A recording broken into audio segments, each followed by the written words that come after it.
Días atrás estuve en un programa televisivo donde el tema principal era la guerra de Ucrania y su eventual finalización y las promesas de Trump al respecto, pero terminamos discutiendo con otro periodista sobre el genocidio sionista en Palestina. Él llegó a decirme, sin una pátina de duda, que en Palestina no había ningún inocente. Obviamente me escandalicé y entonces solté una catarata de datos históricos verificables que demuestran que las atrocidades de Israel contra los palestinos, es decir, del Estado probeta que usurpó su país, vienen desde hace muchísimo tiempo, mucho antes de Netanyahu, que es el titiritero detrás de Hamás y el verdugo de su propia sociedad. Hoy vamos a ir mucho más a fondo con una historia concreta que incluye a un hombre que terminó siendo un mártir de la paz, a un caballero que había salvado a muchísimos judíos del injusto y cruel destino que les deparaba a Alemania en tiempos del totalitarismo nacional socialista y que terminó siendo removido del planeta Tierra directamente por los terroristas sionistas que objetivamente crearon a balazos y matanzas al Estado de Israel, que es el más criminal de todos los estados del planeta, siendo todos criminales. Así que bastante perverso el puesto que hoy detentan. Antes, vamos a revisar los aspectos centrales de mi intervención en la tele a modo de introducción. Veamos. Esto es un precedente, y ahora lo que quería agregar, y esto es lo último por lo menos referido a la cuestión de la paz de Trump. Durante muchos años yo también creí que era un presidente más pacifista. Hoy, a la luz de los hechos, tengo que dudarlo. Por ejemplo, cuando me puse a revisar las cifras de los bombardeos a civiles en Afganistán, mató el doble de gente que Obama. O sea, no inició nuevas guerras, pero las que estaban las continuó impertérrito. Casi lleva una situación de conflicto muy grave cuando mató a Soleimani, el general iraní, y ahora, ¿qué está haciendo? Se está abusando de los débiles. O sea, sí, es pragmático, es inteligente. No me voy a pelear con el tipo que tiene armas nucleares, pero amenaza a México con una intervención militar involuntaria por el tema de los cárteles.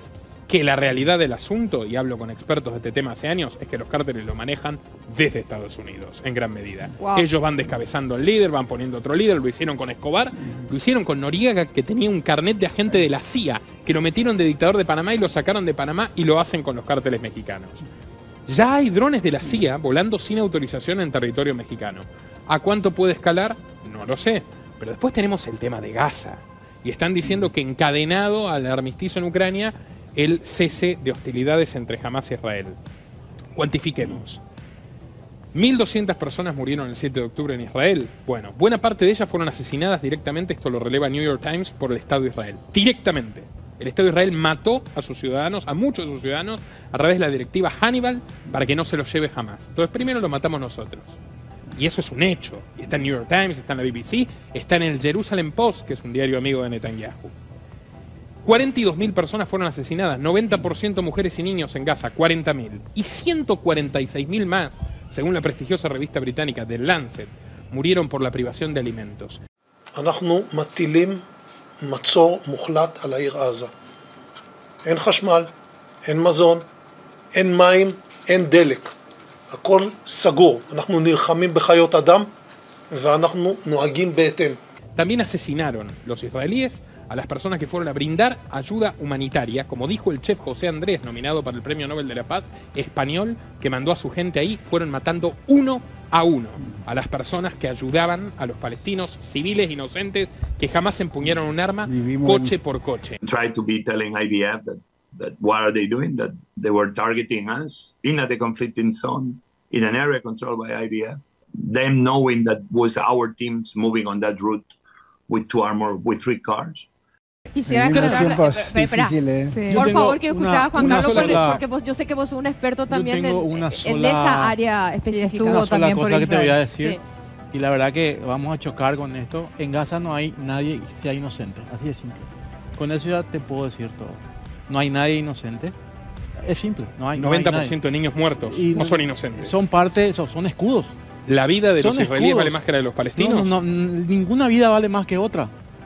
Pero son escudos, fueron utilizados por escudos. O sea, nos vamos a salir un poco del tema, pero los chicos, los niños que murieron, porque sí murieron en una guerra, muere gente, esa gente fue utilizada como escudo. Simplemente. Y lo que pueden decir, lo que sea, pero esa gente fue utilizada como escudo por su propia gente, simple. Las propias Naciones Unidas demuestran que Israel eligió bombardear, por ejemplo, una escuela de la ONU donde no había un terrorista ni a 20 kilómetros de distancia. Bajo las escuelas de la ONU había túneles. Desde las escuelas de la ONU se lanzaban cohetes a Israel. ¿Qué puede hacer Israel? The Times of Israel releva que el director de inteligencia nacional de Benjamín Netanyahu en febrero del año 2020 viajó a Qatar para garantizar que Israel siga financiando a las autoridades de Hamas, que en ese momento estaban exiliadas allí.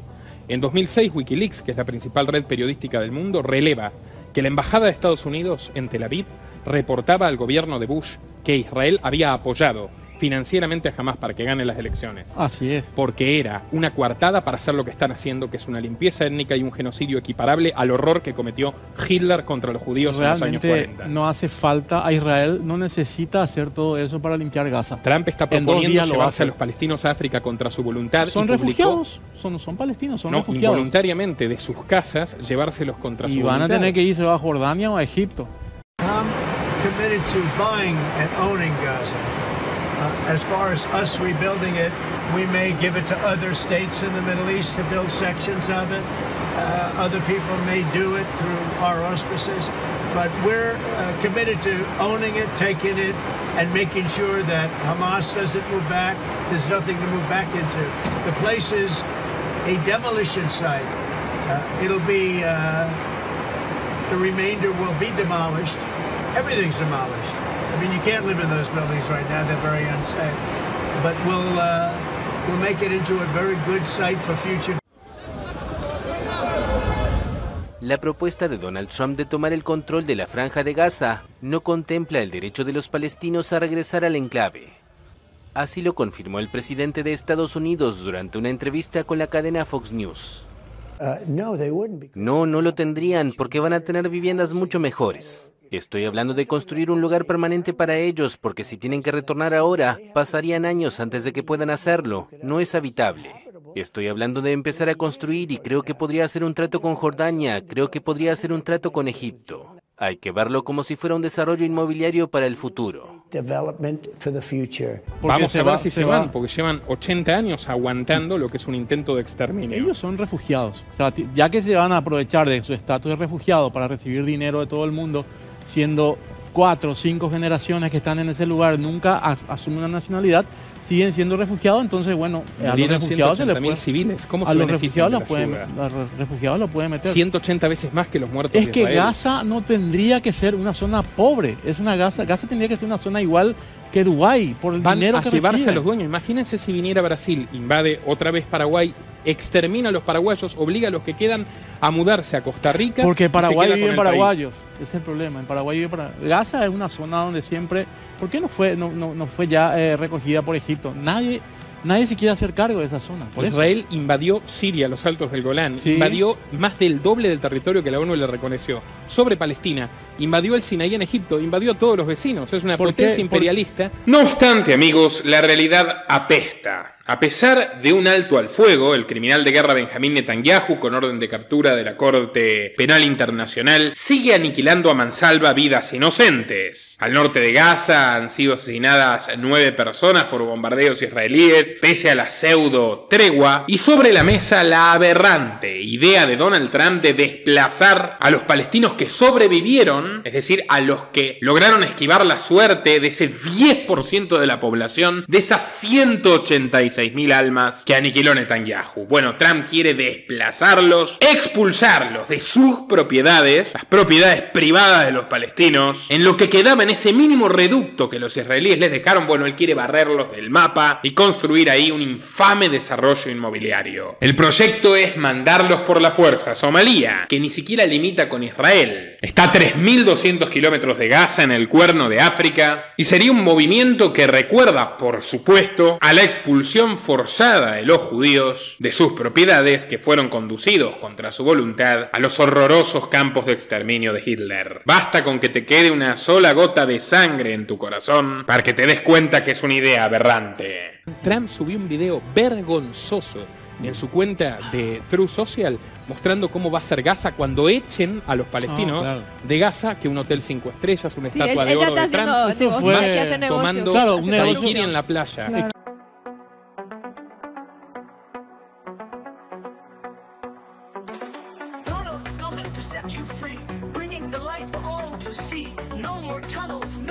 fear. Trump Gaza is finally here. Trump Gaza shining bright, golden future, a brand new light. Feast and dance, the deal is done. Trump Gaza number one. Trump Gaza shining bright, golden future, a brand new light. Feast and dance, the deal is done.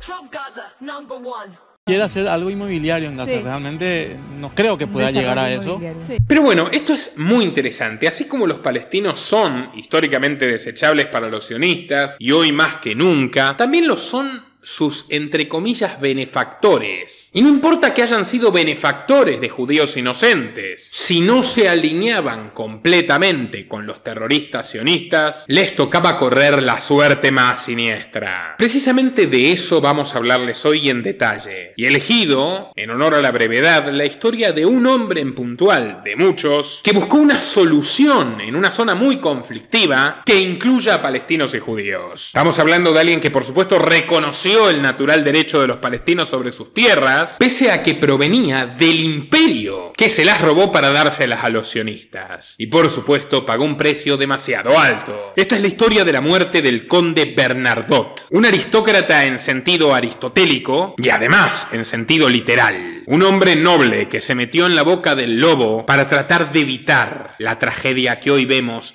con nuestros propios ojos. Sin más preámbulo, quédense hasta el último minuto. ¡Comenzamos!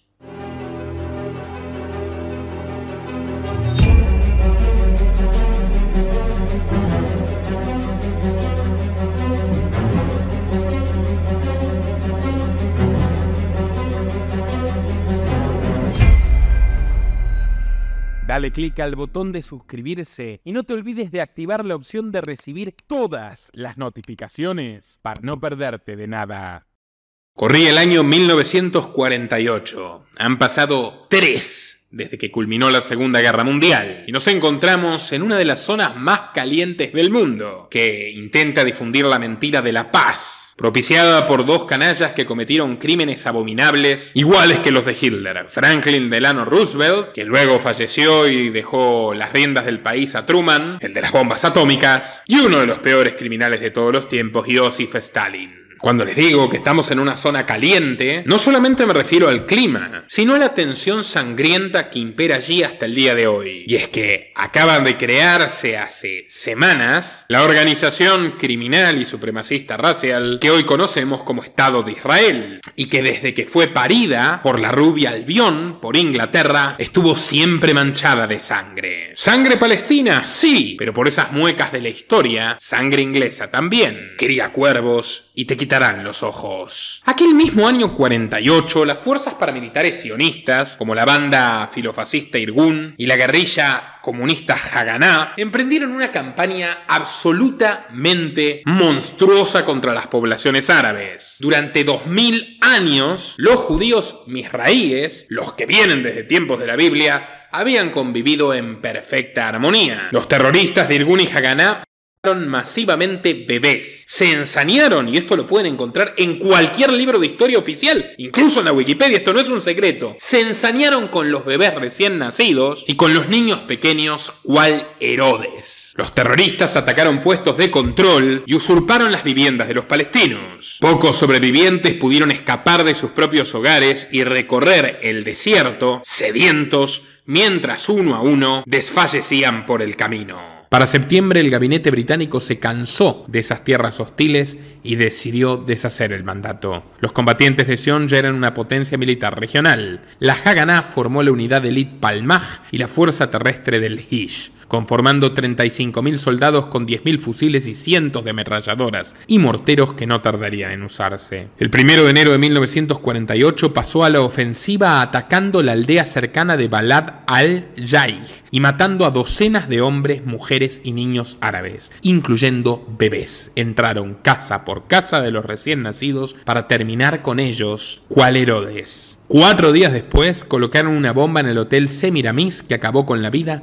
de 26 empresarios palestinos. La mayoría cristianos, por cierto. Entre sus impiadosas aberraciones, una de las peores ocurrió el 9 de abril, cuando llegaron a media mañana al poblado palestino de Deir ez-Yassin, lanzando explosivos sobre los puestos de control, disparando a cada civil que pasaba, metiéndose en las escuelas donde se aprovecharon carnalmente de las alumnas e invadiendo las casas de los nativos para convertir en desgracia a los recién nacidos con cuchillos. 107 aldeanos inocentes fueron víctimas de aquella atrocidad aberrante, cometida en nombre de un arrasador nacionalismo religioso. En una carta al New York Times, Albert Einstein, que había apoyado enérgicamente el laborismo sionista, comparó al Irgun con los nazis y los fascistas. Bueno, tardó un poco Einstein para ser tan inteligente, y los describió como una organización terrorista, chauvinista y cruel. No sorprende que todos estos miembros sanguinarios fueran absorbidos luego por las fuerzas de defensa de Israel, que los convirtieron en sus coroneles y generales.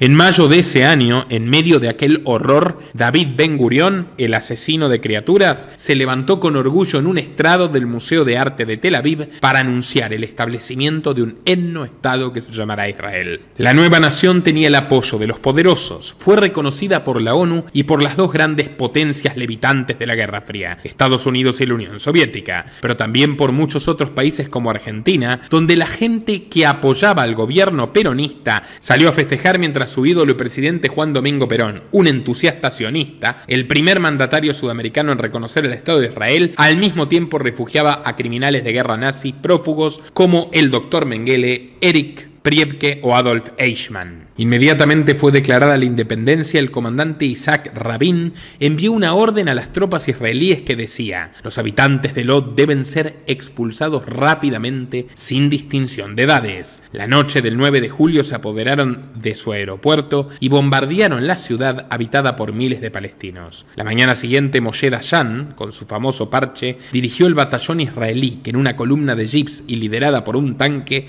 atravesó la ciudad de este a oeste, aplastando literalmente a cualquiera que se interpusiese en su camino. 150 transeúntes palestinos fallecieron. Los sobrevivientes de Lod comenzaron a salir de la ciudad a pie, ya que los israelíes les prohibieron sus vehículos y algunos incluso les robaron sus pertenencias íntimas.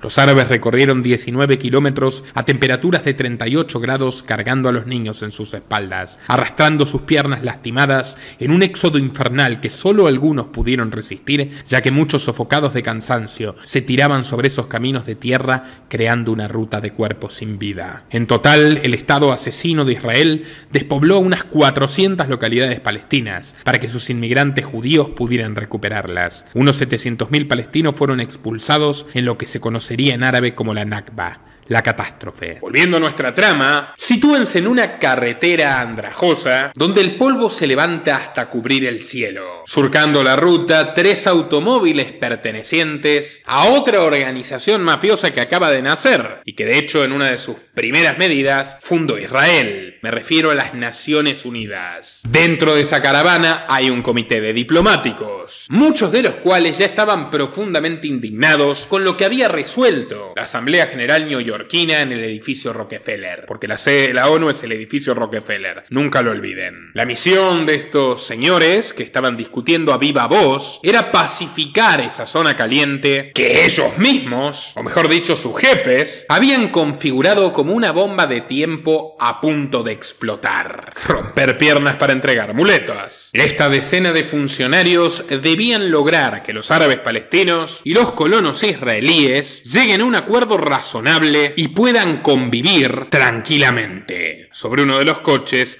marcha nuestro protagonista. Bernadotte era un hombre de proverbial elegancia. Sus modales eran refinados y su talante generoso. Con el rostro alargado y la mirada penetrante, sus colegas bromeaban con que les recordaba a un general decimonónico. Pero no es así. Bernadotte no fue guerrero, sino pacificador. Y más que todos los otros. Al lado suyo, el enérgico coronel francés André Pierre Serot, un veterano militar que había luchado en los inicios de la Segunda Guerra Mundial cuando los alemanes invadieron Francia. Francia. Traicionado por los propios franceses, concretamente por el colaboracionista mariscal Pétain, Serot fue secuestrado por la Gestapo y enviado a Alemania. Por fortuna, nuestro protagonista, Bernadotte, había hecho grandes esfuerzos por rescatarlo y liberarlo, y desde entonces, naturalmente, desarrollaron una entrañable amistad. Serot le está hablando a su amigo, nuestro hombre, pero Bernadotte no le presta atención. Su mirada se posó sobre la ventana que no reflejaba el camino, sin una densa polvoreda de tierra.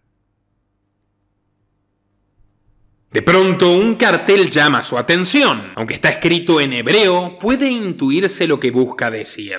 Estocolmo es tuyo, Jerusalén es nuestro. Trabajas en vano, tonto. No era la primera vez que recibía mensajes amenazantes u hostiles. A lo largo de todo el periodo que estuvo allí se había acostumbrado a que lo amenacen de muerte. Pero eso no era lo que lo preocupaba. Algo inquieta a Bernadotte, que suda más que de costumbre. ¿Era acaso el trabajo que le asignaron? ¿Las partes en disputa aceptarían o rechazarían las propuestas de paz? ¿Habría esperanza para los pobres palestinos que perdieron sus hogares? ¿Lograría hacer un buen trabajo como lo hizo durante la sangrienta guerra mundial? Ni siquiera las advertencias que le hicieron en el hotel lo preocupaban. Como si se tratase de una tragedia griega, este hombre noble, de cuna y de corazón, sabía perfectamente dónde se metió y cuáles eran las consecuencias. Había logrado eludir a la muerte varias veces, se había enfrentado al más ruin de la cúpula de Hitler y por fortuna sobrevivió. Pero, ¿lo lograría de nuevo? Bernadotte pensaba en su familia, pero también pensaba en quién era y en qué representaba. Había dedicado océanos de tinta a sugerir,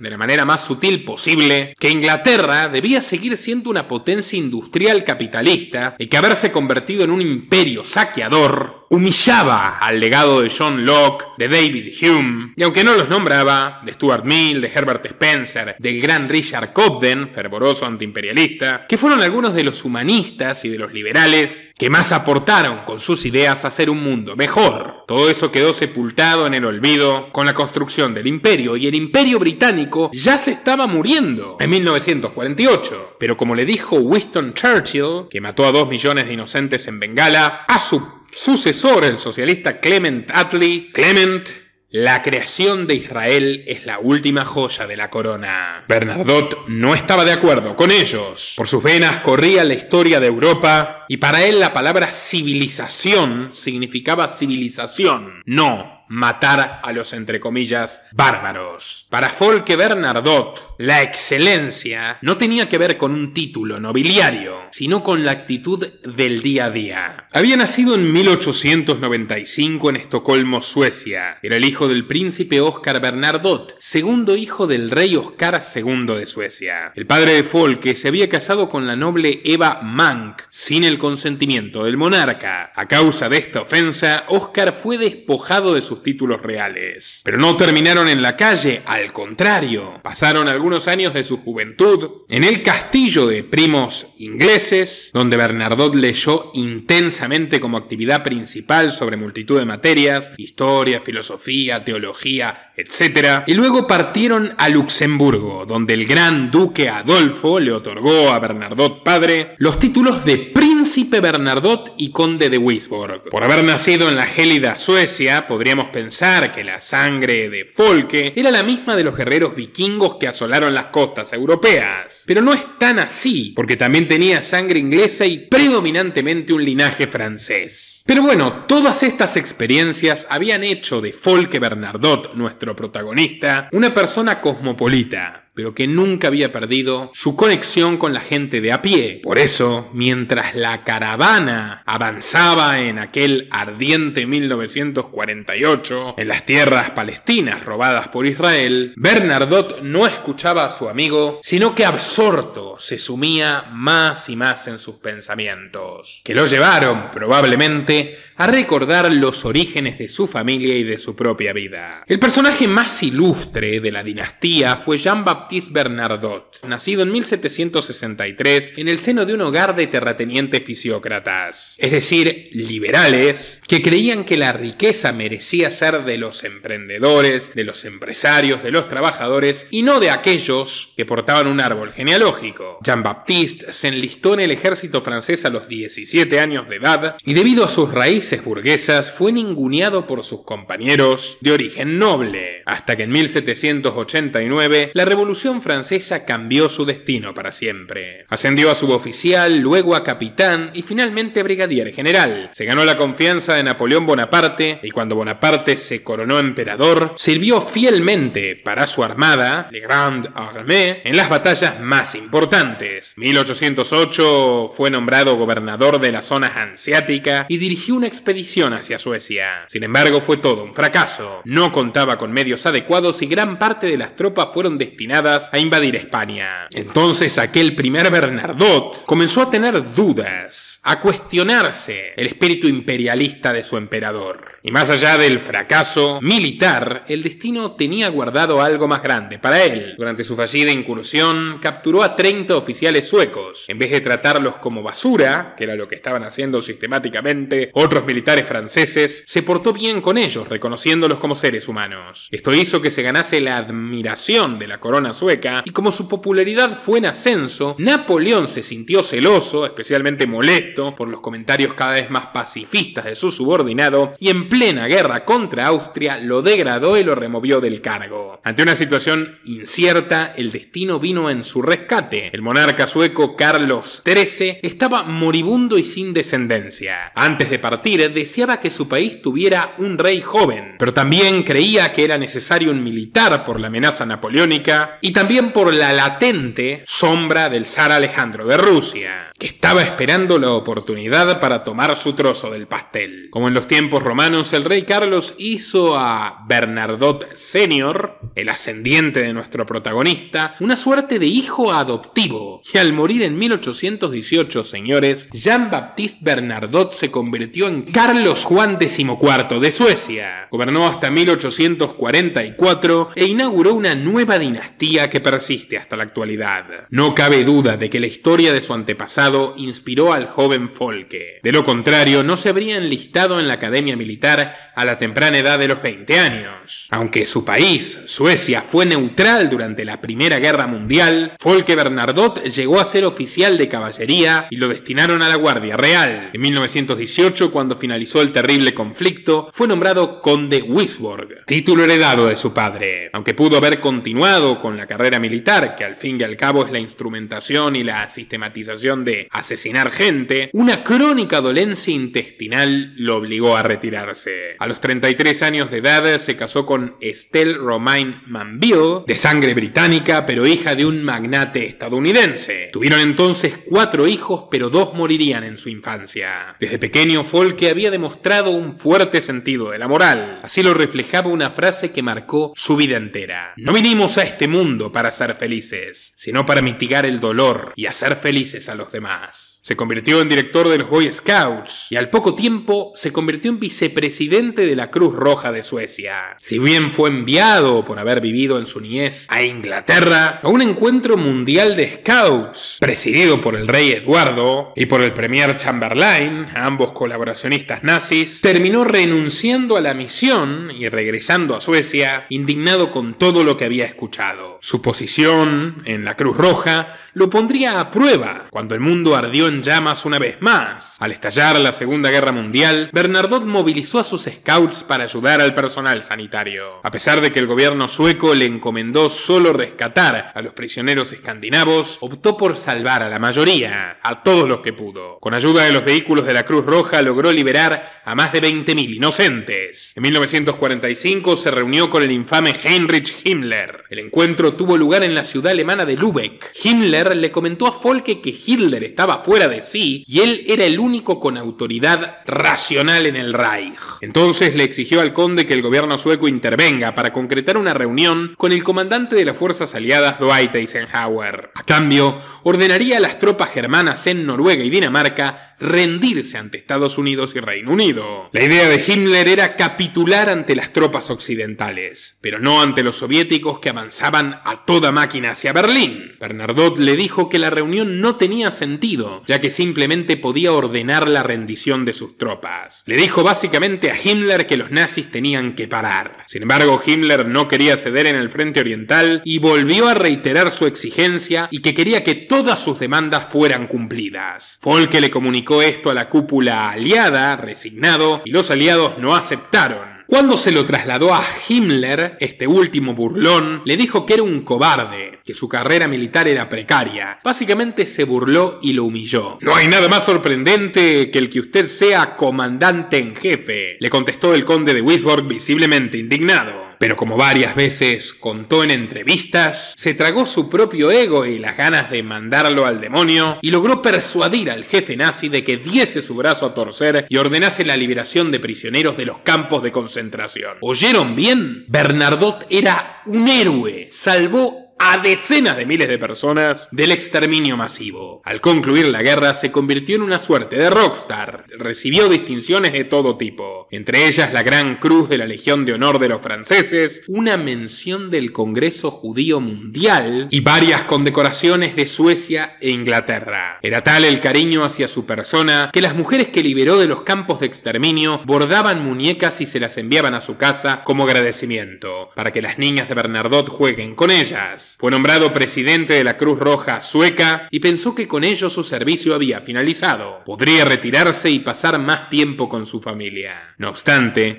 su prestigio de diplomático hizo que la naciente ONU lo convocara. Bernadotte era escéptico sobre este organismo. Creía que era importante la cooperación internacional para evitar una nueva catástrofe, pero también temía que la concentración del poder en una burocracia global pudiera degenerarse en un imperialismo como el de Bonaparte o Hitler, pero camuflado, ya no en manos de caudillos sino de tecnócratas. Vaya que tuvo razón. Pero en principio, la ONU le dijo que necesitaban de su experiencia pacificadora para mediar y resolver en un conflicto más allá del Mediterráneo. Un conflicto que acababan de crear, con el reconocimiento de Israel. Bernadotte sigue mirando perdidamente la ventana de su coche, satisfecho con su labor durante la guerra, pero consternado por la situación actual. En su palacio mental, las anécdotas recorrían los pasillos, pero finalmente volvió así, decidió pasar la página y centrarse en la realidad.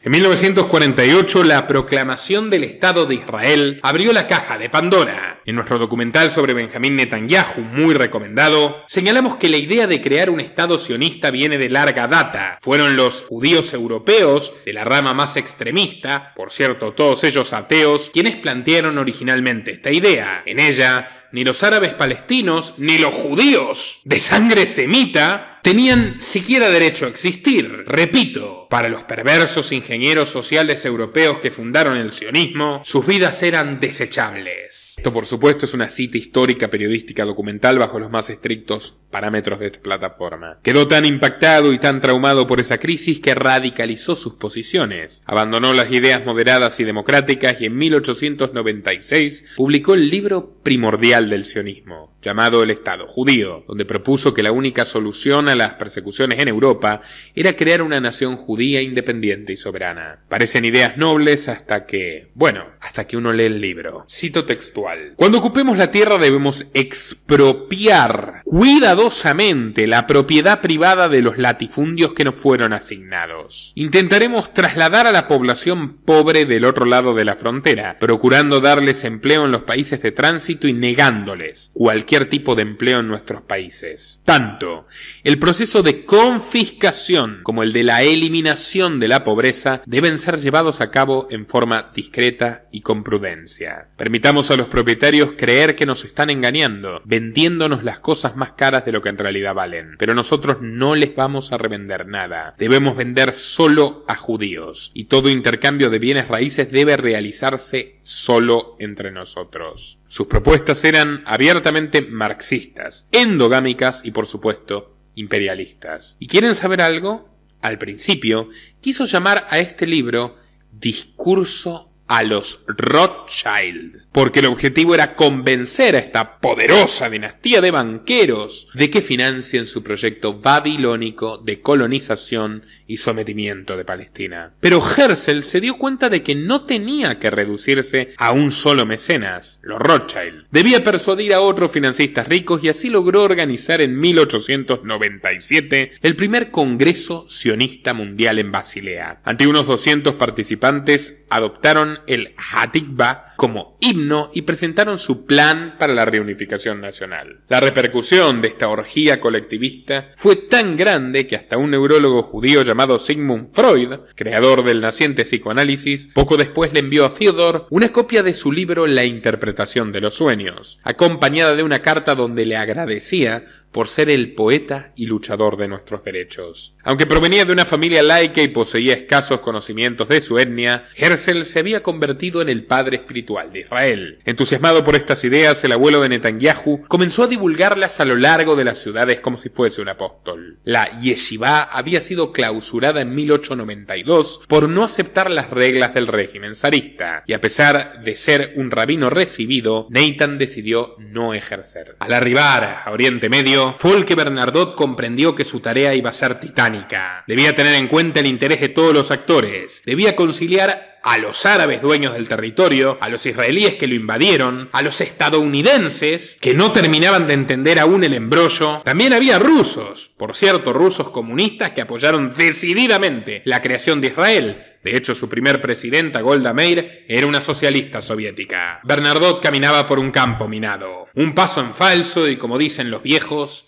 amén no más. Para tener una mejor noción de este cuadro grotesco, decidió recorrer personalmente el territorio. Visitó el Cairo, visitó Beirut y visitó Tel Aviv. En su trayecto observó la miseria que la guerra dejaba a su paso. Las miradas vacías de los palestinos desplazados lo conmovieron hasta lo más profundo. Escribió de su puño y letra que revivió las lágrimas de los presos judíos en los campos de Hitler, porque de eso se trata todo esto. Los palestinos sufren hace 80 años lo que los judíos sufrieron tan injustamente en los 30s y 40s. Folke llegó a la conclusión de que el plan de partición de la ONU era un completo fiasco. Pese a que los palestinos eran muchísimos más, le dejaban el 40% más desértico del territorio, entregándole el 60% de su país en las tierras más fértiles a la minoría de invasores europeos. Bernadotte presentó entonces dos propuestas de paz, moderadas y realistas. La primera sugería que los palestinos controlen el desierto de Negev, mientras que los israelíes se quedarían con el área de Galilea. Lugares como el puerto de Haifa y el aeropuerto de Lod, ahora llamado aeropuerto de Ben Gurión, serían zona internacional accesible para ambos grupos. En cuanto a Jerusalén, se convertiría en una ciudad controlada directamente por la ONU para evitar las matanzas. Y aunque, como les digo, no era el más entusiasta de los diplomáticos de la ONU, Bernadotte estaba convencido que ni Inglaterra, ni Estados Unidos, ni Rusia harían otra cosa que empeorar el problema. La propuesta, naturalmente, disgustó a todos. Por un lado, los países árabes como Egipto, Libia, Líbano, Siria y Arabia Saudita dijeron absolutamente no. Un oficial sirio llamado Mohamed Nimir al-Khatib consideró a los mediadores y a Bernadotte en particular como espías a sueldo de Israel. En cuanto a los sionistas, ni soñando pensaban ceder Jerusalén. A pesar de haber logrado una tregua exigua de 30 días, el conflicto se reanudó para disgusto de Folke. Sin embargo, terco como una mula, el conde empezó a elaborar otra propuesta. Esta era más compleja.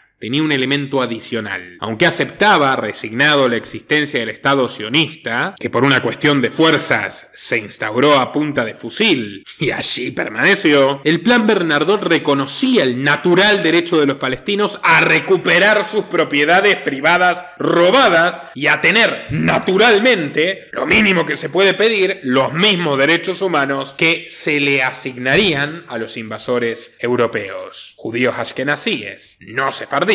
Y eso no era todo. El conde Bernadotte afirmó que aquellos palestinos que habían sido expulsados muy lejos de sus propiedades o que incluso habían tenido que huir de Palestina deberían ser repatriados, todo esto pagado por los sionistas, debían ser indemnizados, resarcidos económicamente y debían devolvérseles sus tierras a cada familia. Porque permítanme recordarle, Palestina era un país laico, próspero, con la mayoría de la población en la clase media, alfabetizada, bilingüe bilingüe o trilingüe, porque hablaban inglés y francés, con tolerancia religiosa y convivencia en perfecta paz entre musulmanes, judíos y cristianos. Había muchísimos cristianos en Palestina. Los sionistas mataron a la gran mayoría. Todo esto, claro, antes de la invasión, que comenzó con el mandato británico en la década del 20.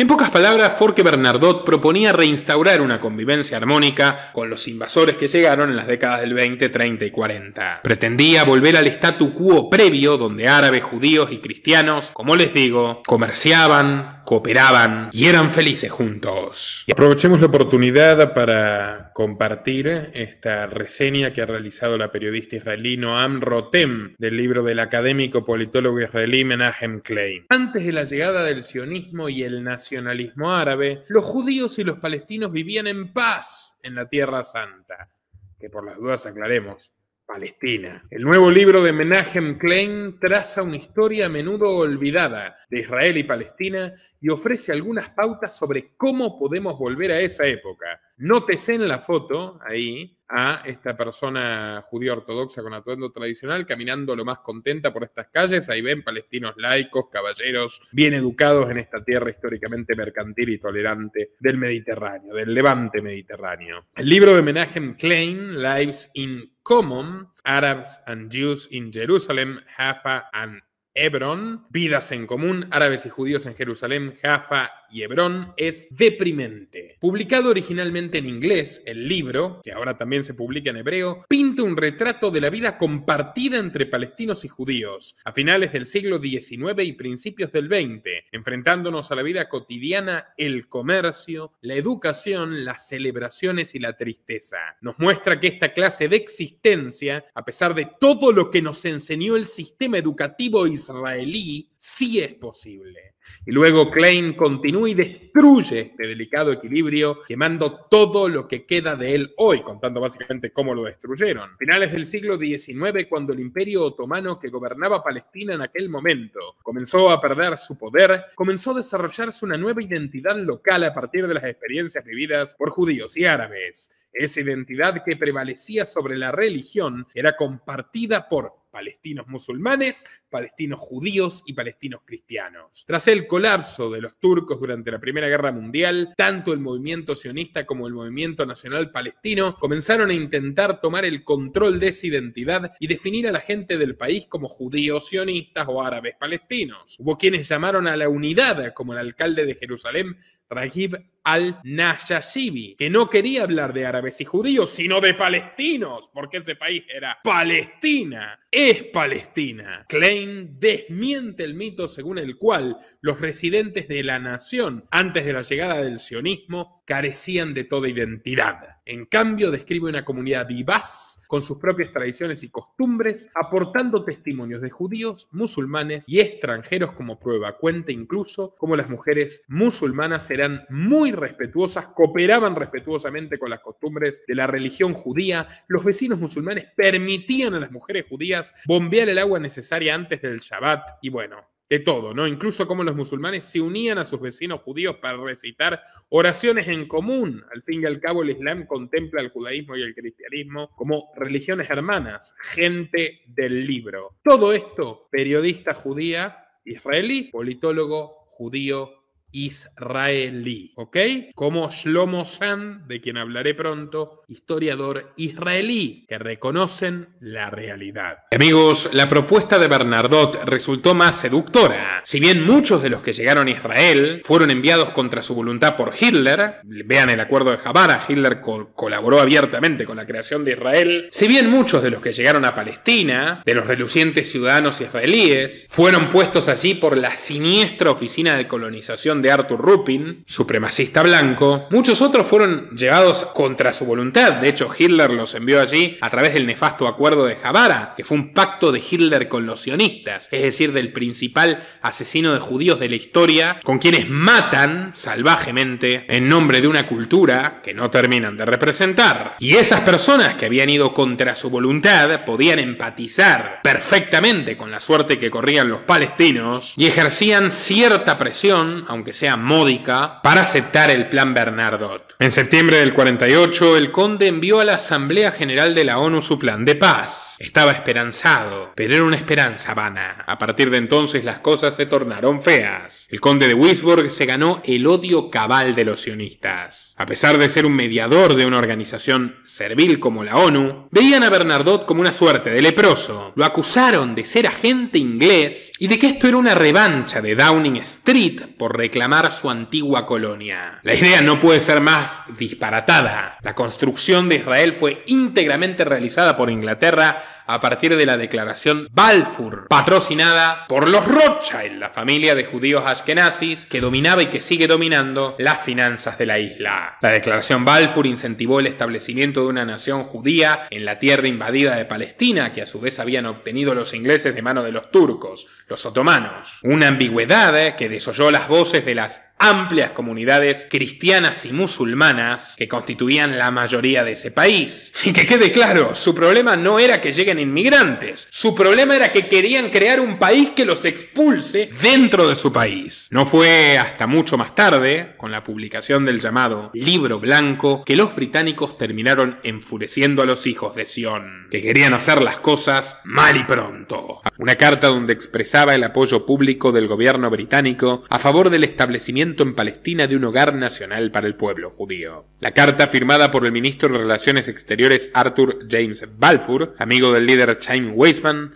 estaba dirigida ¿a quién más? Al barón Lionel Walter Rothschild, cuya familia tenía íntimos vínculos con la realeza. Y por cierto, esto lo contamos en nuestro documental sobre la reina Isabel, que en su día llegó a más de 400.000 personas y que nuevamente hemos republicado aquí.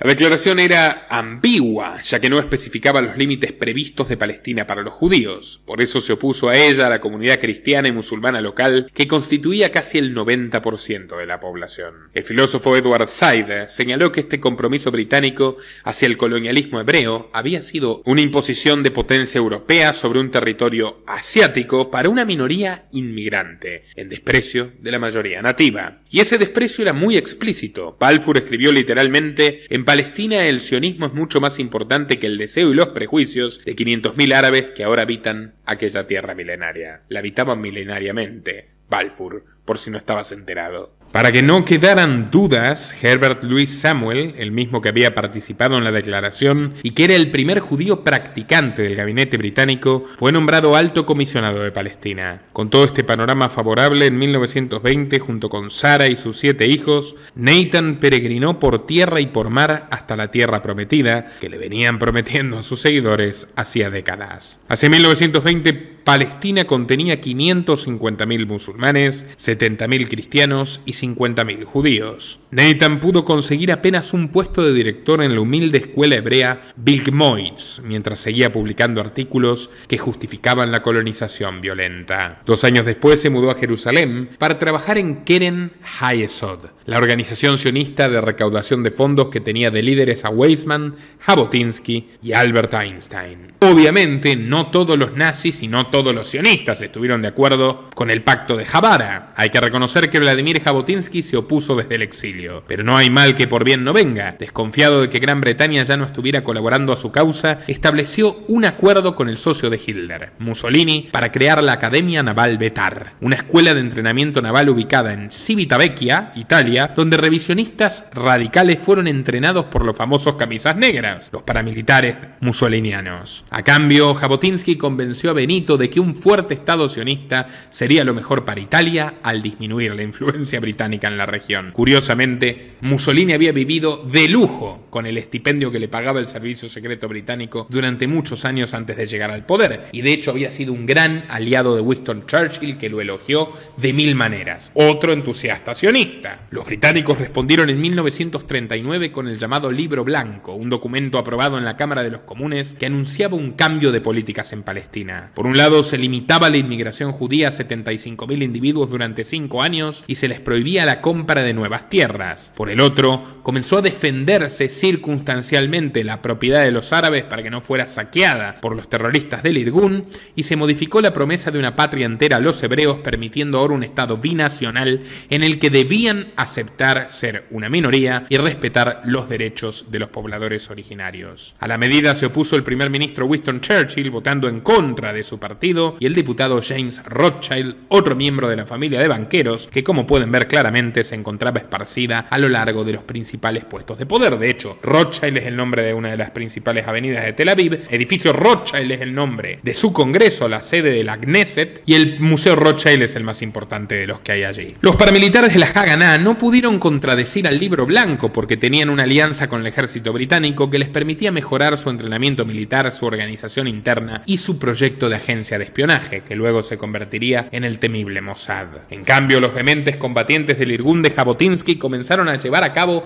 ataques contra bases inglesas, cumplieron su promesa de la rebelión, intensificaron sus represalias contra los árabes inocentes y prepararon una fuerza militar en Polonia que viajaría hasta Palestina y que buscaba expulsar a los ingleses con plomo y furia. Para eso necesitaban dinero, por eso Jabotinsky le pidió en una carta a su buen amigo Benjamin Netanyahu que viajase a Londres. Allí Vladimir le encomendó que le ejerza presión a los políticos estadounidenses para fortalecer un ejército sionista. En aquella época, Roosevelt tenía como prioridad comenzar a desplazar al Imperio Británico como hegemonía mundial, y eso es lo que ocurrió tras la Segunda Guerra Mundial. Estados Unidos obligó a Inglaterra a descolonizar y terminó invirtiendo muchísimo dinero del Plan Marshall en los países enemigos como Alemania, Japón e Italia para mantenerlos subordinados y militarmente invadidos, pero a Francia e Inglaterra les exigió soltar sus colonias para pasar a dominarlas ellos. Bueno, en ese contexto previo, la misión de Benjamin Netanyahu, padre de Benjamín, fue seducir a los estadounidenses de financiar a las guerrillas sionistas. A pesar de las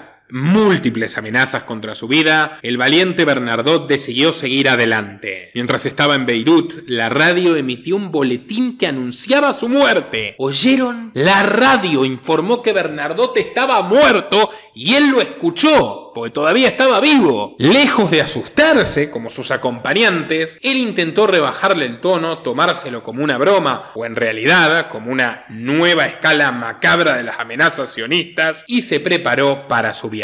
Al día siguiente arribó al aeropuerto de Calandia y se dirigió a Jerusalén. Su entorno había encendido las alarmas de un posible atentado, pero él decidió ignorarlas. Se alojó entonces en un edificio perteneciente a la ONU, donde se reencontró con su antiguo amigo, el militar francés, André. La delegación de la ONU debía partir rumbo al este de la ciudad a reunirse con el gobernador militar. Tanto Bernadotte como Pierre se suben juntos al auto y parten rumbo a su destino. De vuelta, ya en el trayecto, ya en el camino, en la ruta ajada y polvorienta, Bernadotte recuerda todo esto, lo refresca. Finalmente se lo dice a André, que le pregunta por qué está tan preocupado, y le confiesa que la inquietud lo carcome. Bernadotte no entendía, o probablemente no quería entender, por qué su inconsciente se expresaba, por qué su vida corría como una película por su cabeza. ¿Acaso Dios intentaba transmitirle un mensaje? Antes de que pudiese contestar, la caravana se detuvo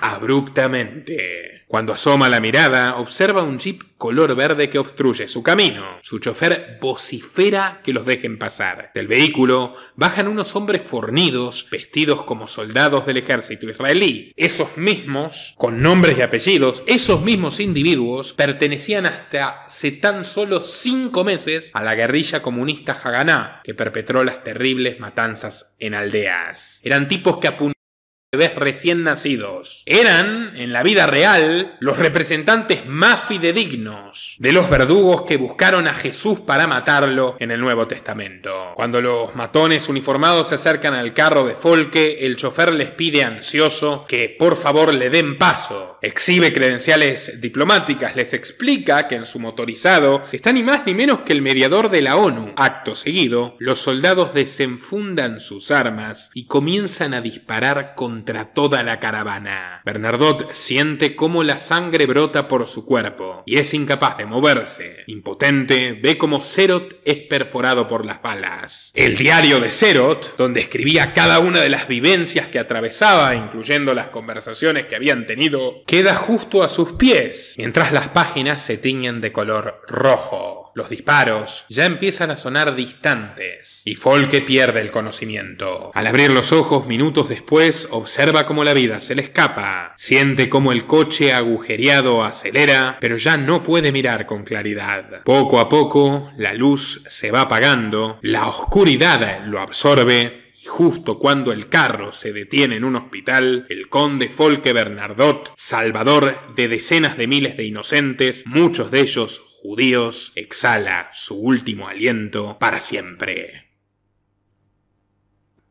La muerte de Folke Bernadotte sacudió al mundo entero. Como el fallecido era un miembro de la familia real sueca, que además tenía un historial interesante en el resto de Europa, su país nórdico rompió inmediatamente relaciones con Israel. Tanto el gobierno sueco como la monarquía británica sospechaban que el asesinato del conde fue orquestado directamente por agentes israelíes. Lo que sabemos que a ciencia cierta fue tal cual. Ni siquiera eran infiltrados, fueron a matarlo de uniforme y todo. Y luego les contaré una particularidad sobre el tema uniformes, porque es realmente asombrosa. El caso es que Suecia intentó boicotear la incorporación de Israel a las Naciones Unidas y con todas las razones. Los ingleses, pese a numerosas ignominias y atentados, que incluso habían acabado con ciudadanos ingleses, no solamente con descendientes de ingleses, optaron por callar. El lobby de los Rothschild era demasiado poderoso. Sobra decir que los suecos no tuvieron éxito. Y ahora vamos a hablar de los asesinos, de los perpetradores de esta ejecución cobarde del conde Bernadotte. Los perpetradores detrás de este crimen brutal vestían uniformes del ejército de Israel, recientemente fundado, habían sido entrenados antes por la Haganá, pero su principal pertenencia política, o mejor dicho, delictiva, realmente delictiva, era un novedoso y escabroso grupo llamado Lehi. L-E-H-I, traducido al castellano como Luchadores por la Libertad de Israel. Eran más conocidos como la Banda de Stern. Este grupo paramilitar se dedicó originalmente a asaltar caminos, como lo hacía en su día Joseph Stalin, antes de integrar el partido bolchevique, y fue fundado en 1940 como escisión de la organización terrorista filofascista Irgun. Naturalmente, Irgun y Vladimir Jabotinsky, que habían llegado a tener vínculos con Mussolini y diálogos fructíferos con Hitler, quedaron muy mal parados en la etapa final de la creación de Israel. Entonces, algunos de sus bandidos más radicales y sedientos de sangre se pasaron a la Haganá o a Lehi o directamente a las dos. Veamos. Se unió a aquellos combatientes furibundos que terminaron creando el Irgun, un movimiento paramilitar terrorista liderado por el propio Vladimir Jabotinsky. Benzion, el padre de Netanyahu, encontró en Jabotinsky un nuevo ídolo. Al igual que Natan, el abuelo de Netanyahu, el padre de Benzion, Jabotinsky era un ruso izquierdista de la misma generación. Pero mientras Natan, por ser rabino, basaba su ideología en antiguos textos y leyendas talmúdicas, el primero era secular, era un trotskista en toda regla que se inspiró luego en el nacionalismo europeo supremacista racial. Jabotinsky era un militar y al mismo tiempo un novelista romántico, y mientras cofundaba la Legión Judía se sintió atraído por las ideas del fascismo italiano, que empezaba a ser liderado por Benito Mussolini, un director de periódicos del Partido Socialista, y por cierto agente inglés, revelación reciente que levanta incluso la BBC. Tenía una perspectiva jovesiana Jabotinsky respecto a la sociedad y al ser humano. Escribió que la humanidad era una lucha constante de todos contra todos, que el hombre era el lobo del hombre y que una nación solo podría sobrevivir si se mantenía, y esto es una cita literal, desconfiada, perpetuamente en guardia, con un garrote en todo momento dispuesto a aplastar a cualquiera que interfiera con sus planes colectivos de vida. Literalmente es el mismo pensamiento de Raza y Destino y las repudiables y monstruosas obras de Adolf Hitler. Por eso Benzion soñaba abiertamente con una Palestina protegida por, cito, un muro de hierro de bayonetas judías que se inserten sobre la de cualquiera que ose discutir los dogmas de nuestro pueblo. Era tan radical que hasta los propios británicos lo vieron como un agitador, luego de que brinde un discurso feroz donde acusó al imperio inglés de ser antisemita, el imperio que estaba robando Palestina y entregándoselas en cuotas a los sionistas. Bueno, para él, los políticos de Londres eran demasiado moderados y servían a los intereses árabes, cuando irónicamente su pequeña milicia dependía de la protección inglesa. Básicamente, la policía Suprema del Imperio, dentro del mandato británico de Palestina, se rehusó a ejecutar 2 órdenes judiciales para decomisar las armas de Benjamin Mileikowski, Netanyahu y el Irgun, básicamente por la presión política de Londres. Londres quería que haya un grupo de terroristas que hagan el trabajo sucio, por ejemplo, a niños palestinos y en búsqueda de diezmar o de limitar su reproducción, lo que ocurre hasta hoy, donde ya van más de 30.000 muertos en 3 meses de incursión de Netanyahu Jr. en Gaza, de los cuales más de la mitad son menores de 15 años. El fundador de Lehi o Leumi era un ladrón llamado Abraham Stern. Dicho personaje era un sionista recalcitrante que se había separado del Irgun antes de su disolución, por no estar de acuerdo con la firma de una tregua con los británicos, porque recordemos que los terroristas sionistas se alzaron en armas contra sus patrocinadores porque no les otorgaban la independencia tan rápido como querían. Al cabo de unos meses, y con la debacle generalizada del movimiento, Stern reunió reclutas para su nuevo proyecto, la banda de Lehi o Leumi, y sin embargo no viviría para ver sus principales éxitos, porque en 1942 fue acribillado por la policía colonial inglesa. Lehi y Leumi siguieron dedicándose a matar masivamente civiles palestinos y también judíos palestinos, y especialmente sionistas moderados, como los que les dije, que estaban de acuerdo con una solución de 2 estados pacífica, con zonas compartidas, con reconciliación. El crimen más importante antes de matar a Bernardot fue la muerte del ministro británico de Asuntos de Medio Oriente, Lord Moyne, en el Cairo en 1944. Otras fechorías fueron el sabotaje a bases aeronáuticas, intentaron tumbar varios aviones comerciales con civiles y distintas bombas en líneas ferroviarias británicas. El magnicidio de Folke Bernardot fue planeado con meticulosidad. Gracias a 2 periodistas, lograron acceder a la agenda personal del conde. Se vistieron de soldados israelíes, que era el rol que desempeñaban por la mañana, y lograron interceptar el vehículo de la ONU porque adaptaron su plan a los horarios registrados por el propio mediador, de su puño y letra. No obstante, este grupo no actuó por cuenta propia. Fue el propio Estado israelí quien los contrató como sicarios, aunque durante años difundió que estos soldados habían actuado por libre y que ellos no sabían que pertenecían a la banda de Leumi. ¡Claro que lo sabían! El periódico especializado Middle East Monitor, en el año 2005, expuso archivos británicos desclasificados de 1949 que son contundentes. Una carta del cónsul general belga Jean Nieuwenhuis revela algo realmente impactante. Según este señor, la inteligencia de Estados Unidos y la británica se enteraron de que el consulado de Checoslovaquia había emitido visas con nombres falsos y pasaportes el mismo día del asesinato.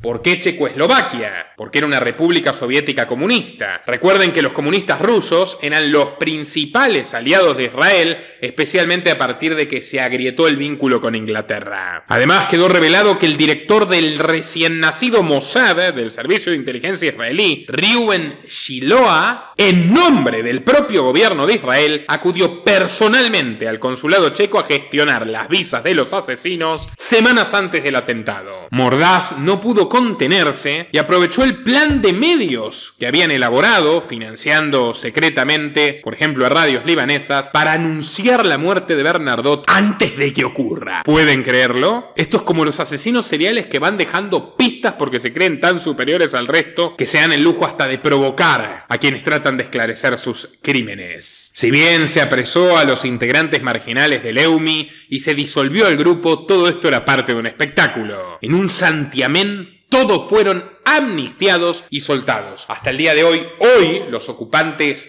ilegales de los asentamientos israelíes en Cisjordania matan palestinos, matan niños por diversión, los meten en un calabozo y los sacan al día siguiente. Esto está recontraprobado, absolutamente probado. Yeshua Cohen, el cerebro detrás de la muerte de Bernardot, se convertiría entonces en guardaespaldas del premier David Ben Gurión, otro asesino vocacional, que era el alma de la Haganá. Su líder era David Ben Gurión, un polaco del Imperio Ruso que había sido arrestado 2 veces en la Revolución Bolchevique de 1905, la primera revolución comunista fallida que lideraron León Trotsky y Israel Gelfand, alias Alexander Parvus, que fueron los 2 fundamentales realizadores de la segunda, de la revolución exitosa de 1917, donde Lenin puso la cara, pero Trotsky puso el cuerpo y el cerebro y Gelfand el dinero. De hecho, Gelfand, Alexander Parvus, Parbus, padrino del movimiento sionista y fundador del Partido Comunista Bolchevique ruso, se hizo millonario consiguiendo sortear el embargo internacional de armas contra la dictadura de los jóvenes turcos para que puedan perpetrar el genocidio armenio por aquellos años. Ben Gurión fue arrestado por las autoridades británicas por realizar delitos violentos como miembro de los obreros de Sion, el partido sionista socialista que señalaba que los judíos debían volver a sus raíces y al trabajo colectivo de las tierras. Básicamente un neo-esenio. Rechazado por los turcos en la Primera Guerra Mundial, Ben Gurión, con ayuda de Parbus, viajó a los Estados Unidos, donde por cierto conoció a León Trotsky, que estaba en Nueva York recaudando fondos para la revolución, y más tarde volvería a Palestina para fundar el partido izquierdista de Sion, llamado Mapai. Hasta 1930 Ben Gurión mantuvo a la Haganá, es decir, a la facción armada de su partido, dentro de la política de Hablagá, autocontención, que obligaba a limitarse a la autodefensa y a no atacar indiscriminadamente a civiles. No obstante, el miembro más significativo de Leumi fue Isaac Shamir, que llegaría a convertirse en el carnicero jefe,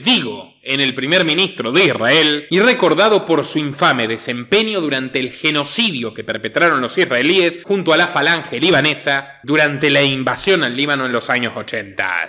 Otro que había llegado al poder era Yitzhak Shamir, que apoyado por Arens se convirtió en el séptimo primer ministro de Israel. Era líder del Lehi, un partido revisionista creado en los años 20, cuyo objetivo era desalojar por medio de la violencia extrema a las autoridades británicas de Palestina y permitir a la inmigración irrestricta de judíos europeos. Ellos mismos se hacían llamar terroristas y en la Segunda Guerra Mundial se separaron del Irgun para luchar contra los británicos, buscando una increíble alianza con el Eje, literalmente con la Alemania nazi.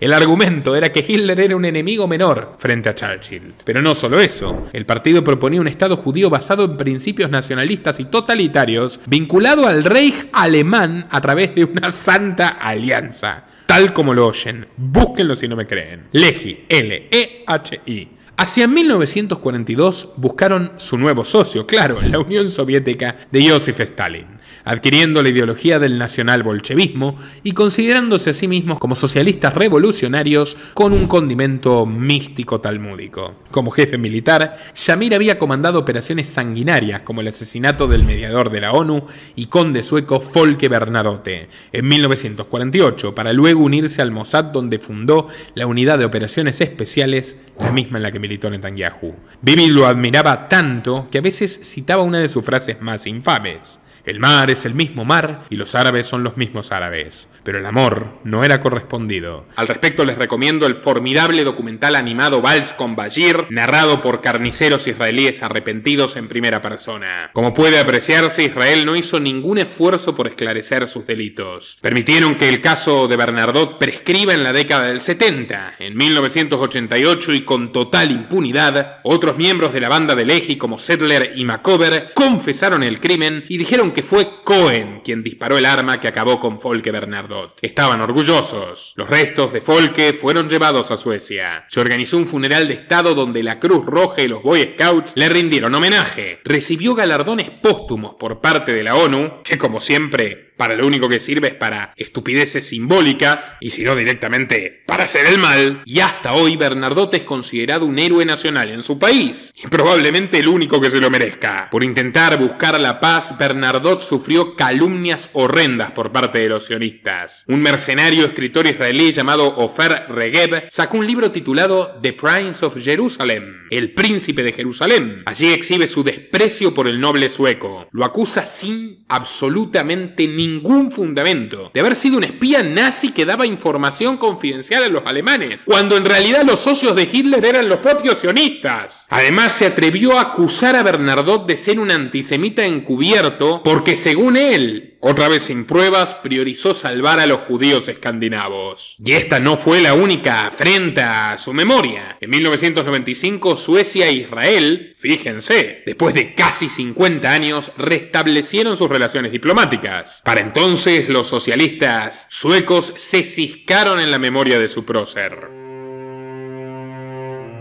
El legado de Folk es la resolución 194 que garantiza el retorno de los palestinos a sus hogares, lamentablemente incumplida. Como ven, Trump intenta ir en la dirección exactamente opuesta. Hasta el día de hoy no se cumple con la voluntad del conde ni con la ley internacional. Un grupo de psicópatas asesinos absolutamente idénticos a los monstruos hitlerianos avanza con el sueño expansionista del gran Israel, y luego de arrebatarle territorio a Egipto, a Siria y al Líbano, planean culminar con el exterminio de los palestinos, que tras 80 años y con un coraje increíble insisten en sobrevivir.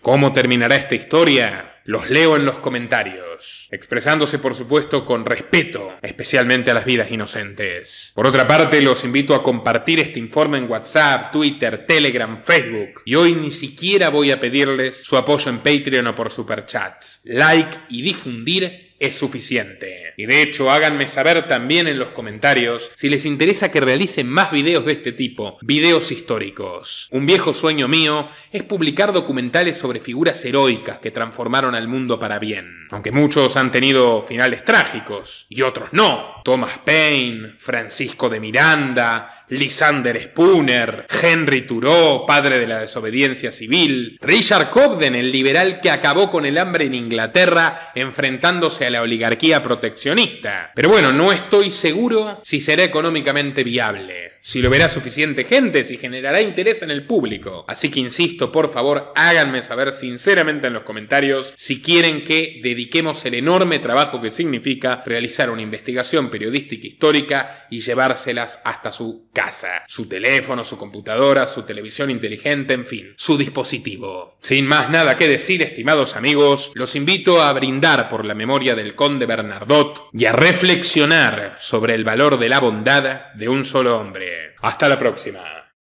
Nuestro trabajo depende de tu apoyo. Para que siga siendo posible, realiza tu aporte desde tan solo $3 por mes a través de Patreon, en los enlaces que figuran en la descripción o en el comentario fijado. También podés hacerlo vía Bitcoin o desde la opción Unirte de YouTube. Y si estás en Argentina, elegí el medio de pago de tu preferencia a través de Mercado Pago. Quienes nos apoyen en Patreon a partir de $5 mensuales tendrán acceso a análisis, entrevistas, conferencias y documentales exclusivos. También tenemos opciones para sponsors. Así que publicita con nosotros a través de patreon.com/Nicolás Moraz.